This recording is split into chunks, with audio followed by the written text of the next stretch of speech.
स्वागत है आपका और एक नए वीडियो में और एक नए टॉपिक के साथ। ऐसे प्लान बताया नहीं जाते, सही समय पर एक्शन लिए जाते हैं। तो लेकिन वो तो ये क्या था, ये वाला मेरे को नहीं समझ में आया।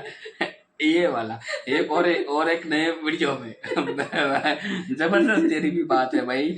तो अमित शाह जी का एक जो स्टेटमेंट है बहुत ही वायरल हो रहा है और ये देखना आपके लिए भी बहुत जरूरी है। गुस्से में थे जो पत्रकार ने उसको जो क्वेश्चन किया, उसके बाद जो आंसर दिया, तो पत्रकार को भी डांट दिया। भाई अमित शाह जी, मेरे को लग रहा है कि अब यदि ये प्राइम मिनिस्टर बनेंगे तो अच्छे अच्छे के दुकानें बंद होने वाली है।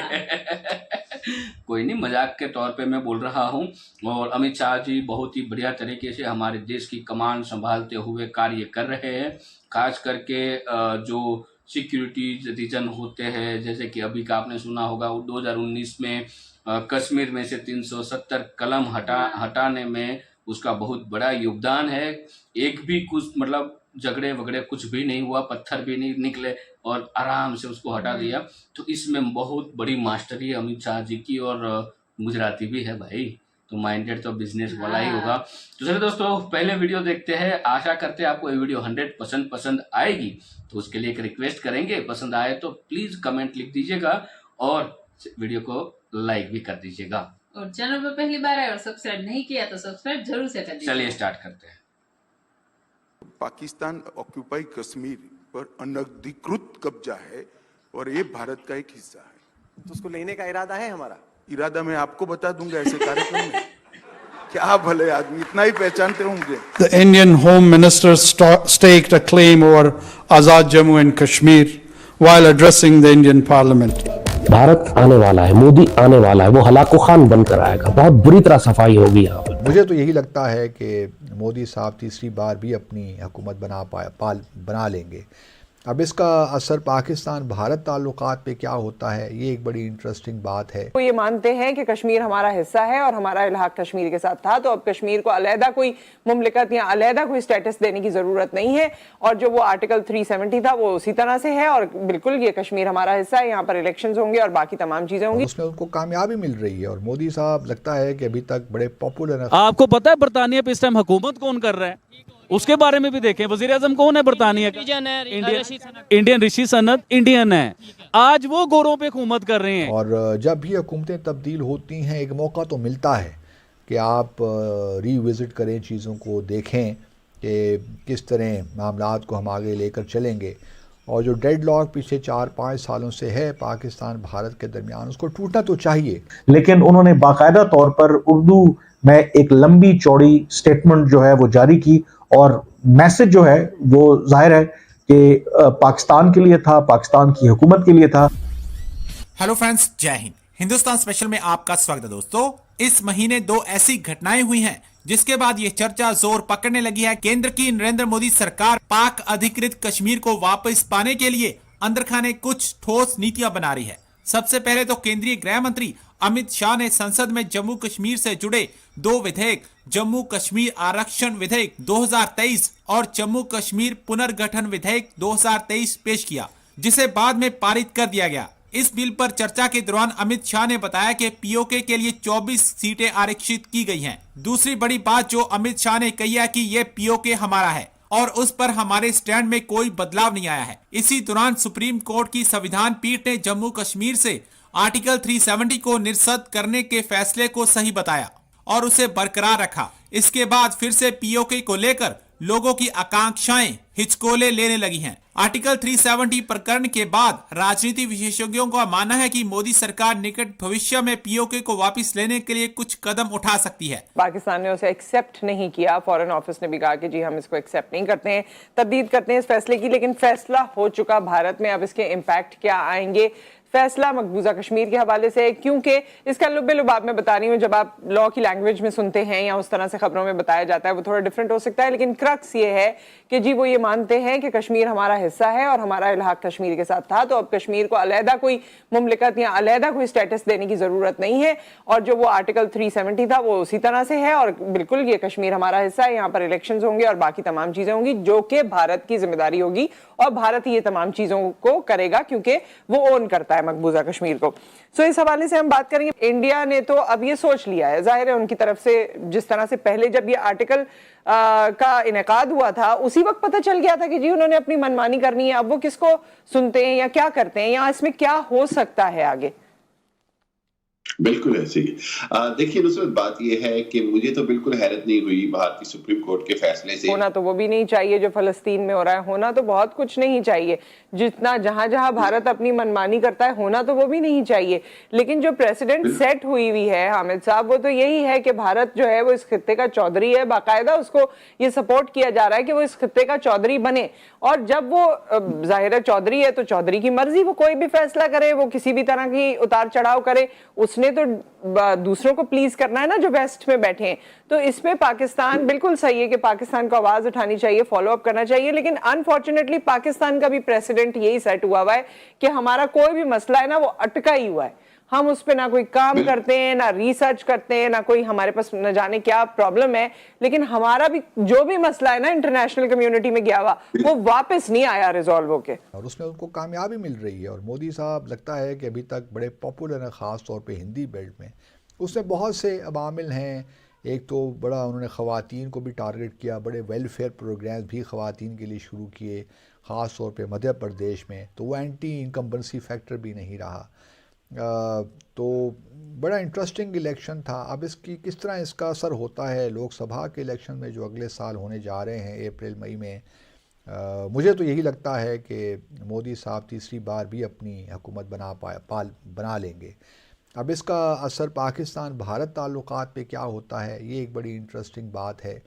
और जब भी हुकूमतें तब्दील होती हैं एक मौका तो मिलता है कि आप रीविज़िट करें, चीज़ों को देखें कि किस तरह मामलात को हम आगे लेकर चलेंगे।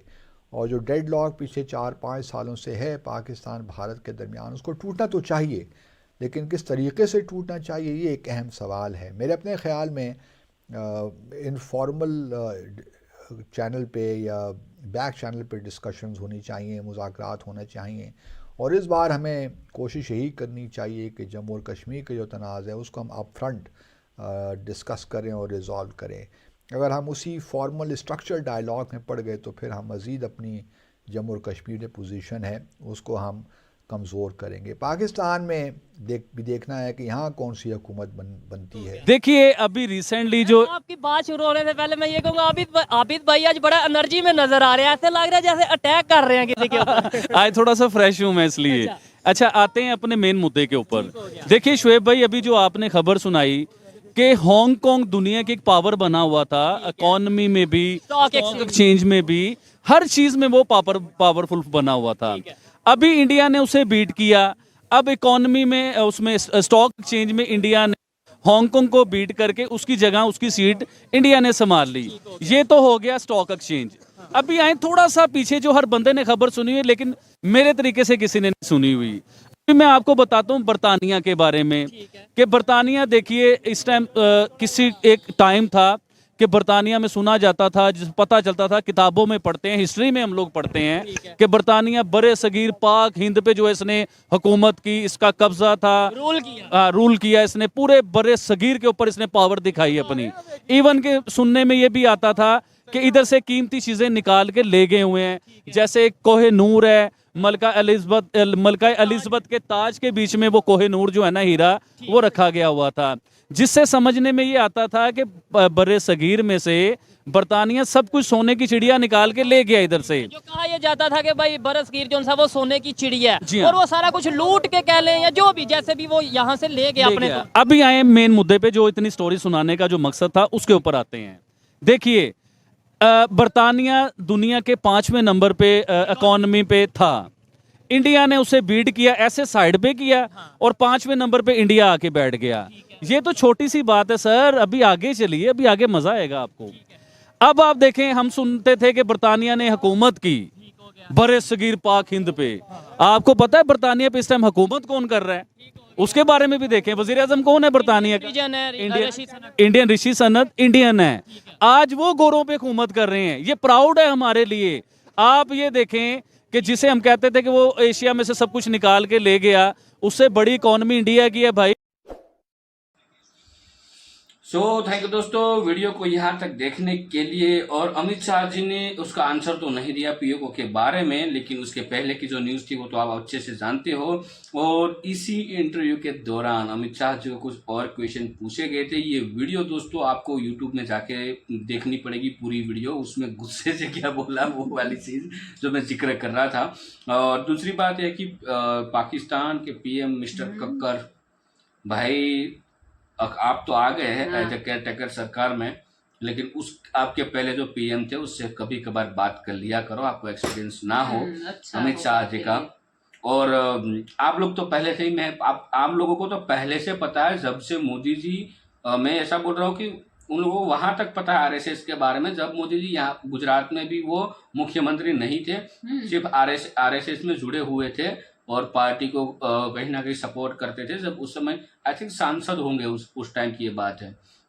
और ये फोटो भी वीडियो में आपने यूट्यूब में या तो न्यूज चैनल में आपने वायरल देखी होगी, जहाँ पे स्टेज पे बैठे पीछे पूरा बोर्ड लगा हुआ है कि जो 370 जो कलम है वो इनलीगल है वगैरह का, और 370 हटाओ और आतंकवाद को खत्म करो, ऐसा कुछ उसका सूत्र था। तो तब से पाकिस्तान जानता है, ठीक है। अब क्या बोल रहे हो आप, अब क्या फायदा? आपके कक्कर साहब आए या और कोई आए, कोई फर्क पड़ने वाला नहीं है। और आप खुद जानते हो जो पीओके पाकिस्तान ऑक्यूपाइड कश्मीर वो भारत का हिस्सा है, इसीलिए तो आप वहां पे कुछ डेवलपमेंट नहीं कर रहे हो।